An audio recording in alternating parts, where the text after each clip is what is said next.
Hello, my name is Elena Stancu and my partner Cosmin Bumbut, and we are the journalists who are living in a motorhome for 9 years.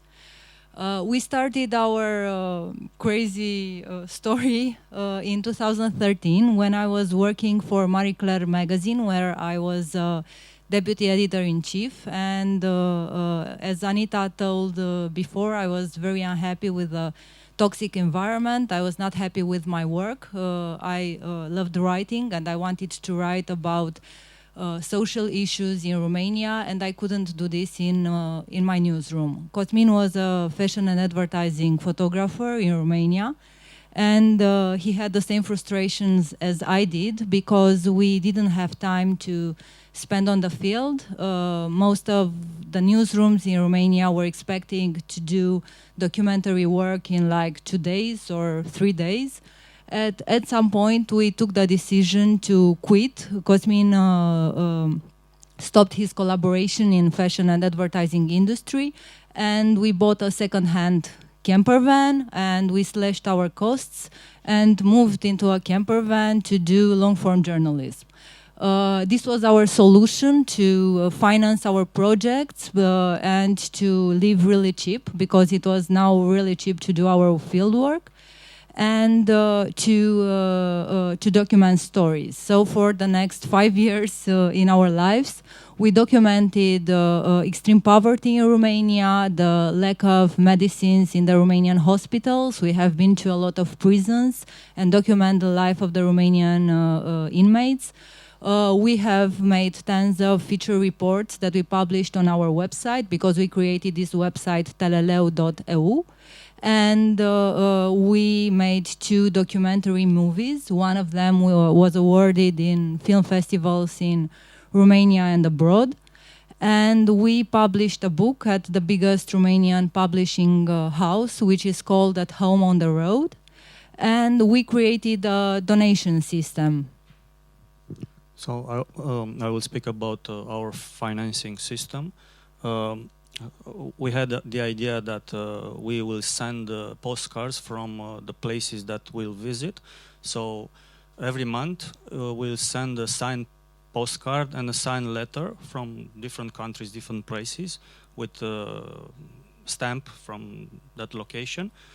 And we have around 200 subscribers on Patreon, and each postcard costs 12 euros. So, and this is our main financing system. Also, we publish all our stories on the biggest Romanian daily newspaper, Libertatea, and that also help us to reach wider audiences. And I think the third, yes, and we applied for a lot of grants and fellowships. For example, last year we won Pulitzer grant and Pulitzer Center grant, and that was help us to pay for campground in England for 6 months. Also, in the last years, we receive a Carter Fellowship and also Balkan Fellowship and a smaller fellowship from our country, Romania. And occasionally I sell, because I'm a photographer and I like printed image, I sell limited edition prints. So that's about our financing.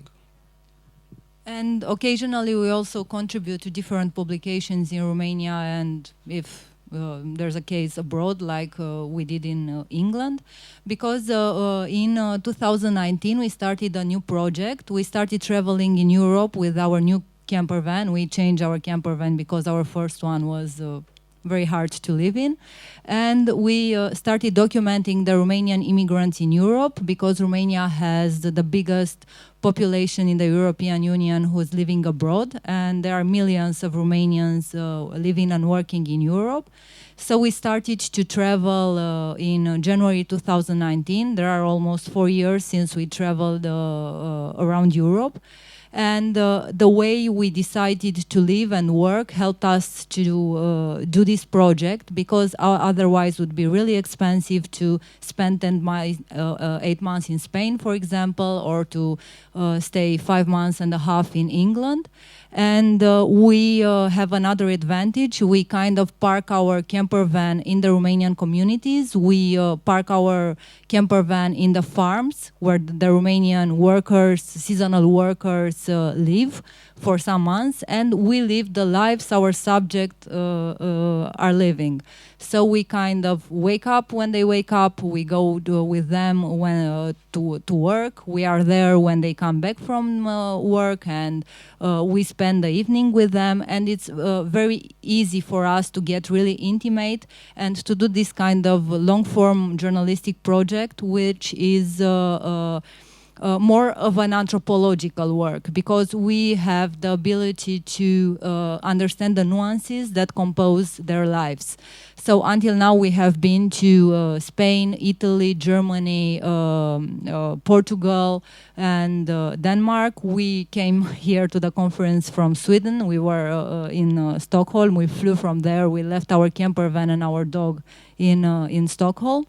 And what it's really amazing in these years is that we created a community around us. The 200 subscribers are not only people who helps us financially, but there are also people who give us feedback, give us ideas for our subjects. For example, half of them are Romanians living abroad, so half of our donors are our subjects.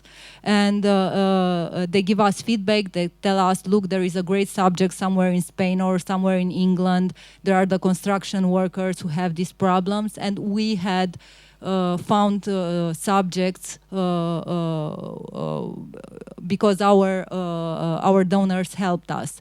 But they also are some experts that we rely on, because we talk to them constantly on email or different mediums, Facebook, and they kind of explain to us the situation, the political situation, the nuances we wouldn't understand in those countries.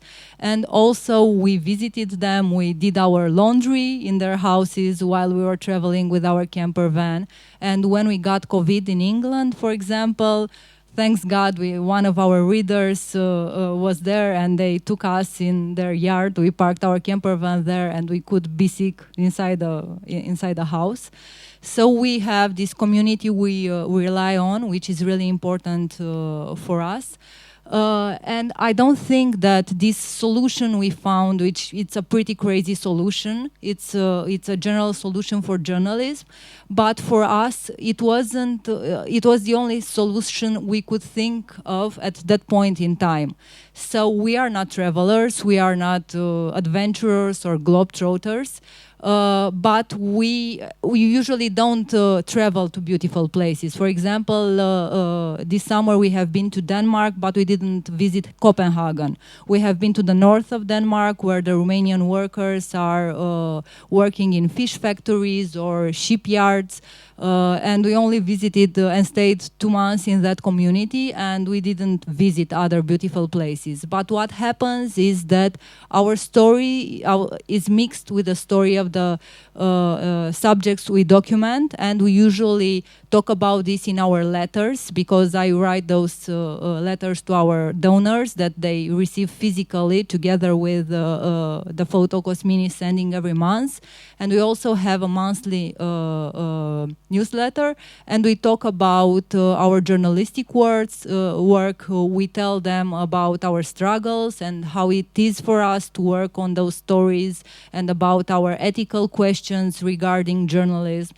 So we can't make a clear distinction between the story of ourselves and the story of the subject we document, because being so close to our subject make us a whole. And our project about Romanian diaspora diaspora, probably it will take 2 more years, because we have some other countries to visit, like France and Belgium. We haven't been yet there.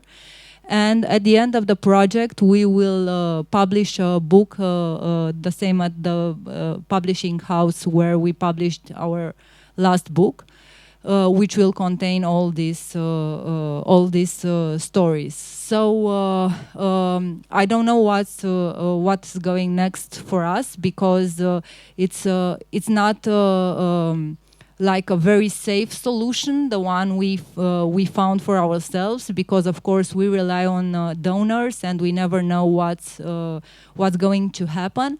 But this was the only solution we found to do our jobs that we love and to be able to write and to take photos.